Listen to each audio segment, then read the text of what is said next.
अब हम data alignment को डिस्कस करते हैं। होम टैब के अलाइनमेंट ग्रुप के ज़रिए हम सेल में मौजूद टेक्स्ट की अलाइनमेंट करते हैं, यानी ये तय करते हैं कि सेल में मौजूद डाटा की पोजीशन क्या होगी। बाय डिफ़ॉल्ट एक्सेल शीट में हमें टेक्स्ट हमेशा सेल के लेफ़्ट साइड पे, जबकि डेट्स और नंबर्स सेल के राइट साइड पे नज़र आते हैं। अब हम इस सेल को सेलेक्ट करते हैं।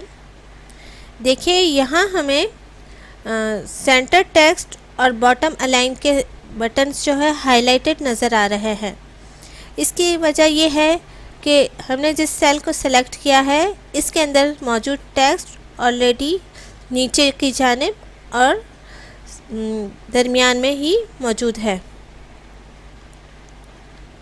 जैसे जैसे हम मुख्तलिफ ऑप्शंस पर क्लिक करेंगे सेल के अंदर मौजूद टेक्स्ट की पोजीशन तब्दील होती जाएगी। अब ओरिएंटेशन के आइकन पर क्लिक करते हैं। हमारे सामने एक मेन्यू आ गया जिसमें सेल को रोटेट करने के लिए मुख्तलिफ ऑप्शंस दिए गए हैं। हम इन पर क्लिक करते हैं। देखिए सेल जो है, सेल में मौजूद डाटा मुख्तलिफ एंगल से रोटेट हो रहा है। अगर हम किसी भी ऑप्शन को डीसेलेक्ट करना चाहें तो हम उस पर दोबारा क्लिक करके उसे डीसेलेक्ट कर सकते हैं। अब हम अलाइनमेंट ग्रुप की मज़ीद कमांड्स को इस्तेमाल करते हैं। सेल B2 में अगर हम नज़र दौड़ाएं तो यहाँ पे हमने कुछ डाटा टाइप किया हुआ है जो सेल में जगह कम होने की वजह से हमें सेल C2 में नज़र आ रहा है। अगर हम सेल C2 पर क्लिक करते हैं तो देखिए फार्मूला बार हमें खाली नज़र आ रहा है, जो जाहिर करता है कि सेल C2 में कुछ भी वैल्यू मौजूद नहीं। और जब हम सेल B2 में क्लिक करते हैं तो हमें टेक्स्ट पूरा का पूरा नज़र आता है।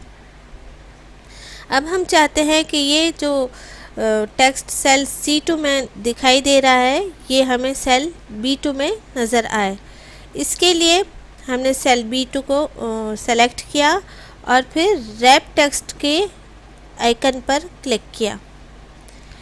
रैप टेक्स्ट के आइकन पर क्लिक करते ही सेल B2 की हाइट बढ़ गई और टेक्स्ट जो है रैप होकर हमें सेल B2 के अंदर नज़र आने लगा। अब इसे डीसेलेक्ट करते हैं। अब यहाँ हमें डिक्रीज़ इंडेंट और इंक्रीज़ इंडेंट के बटन नज़र आ रहे हैं। इसे इस्तेमाल करने के लिए हम पहले तो सेल C5 को सेलेक्ट करते हैं।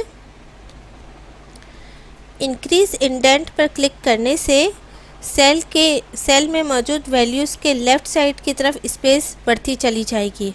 देखिए हम इसे क्लिक कर रहे हैं। अब हम डिक्रीज़ इंडेंट पर क्लिक करते हैं। देखिए डिक्रीज़ इंडेंट पर क्लिक करने से वैल्यू के राइट साइड पर स्पेस बढ़ती चली गई। अब हम चाहते हैं कि हम यहाँ मौजूद 8 सेल को आपस में मिला लें और टेक्स्ट को दरमियान में ले आए। इसके लिए हम सेल को सेलेक्ट करेंगे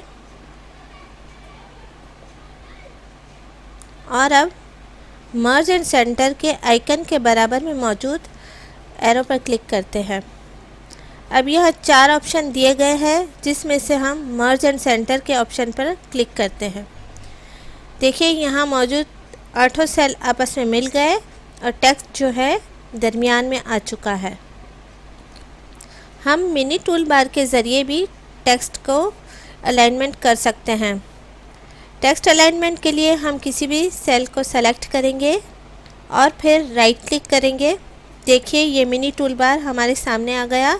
अब इसमें सेंटर अलाइनमेंट पर क्लिक करते हैं। देखिए ये टेक्स्ट जो है हमें सेंटर पे नज़र आ रहा है। अभी हमने टेक्स्ट अलाइनमेंट को डिस्कस किया। अगली वीडियो में हम नंबर फॉर्मेट को अप्लाई करने का तरीका देखेंगे।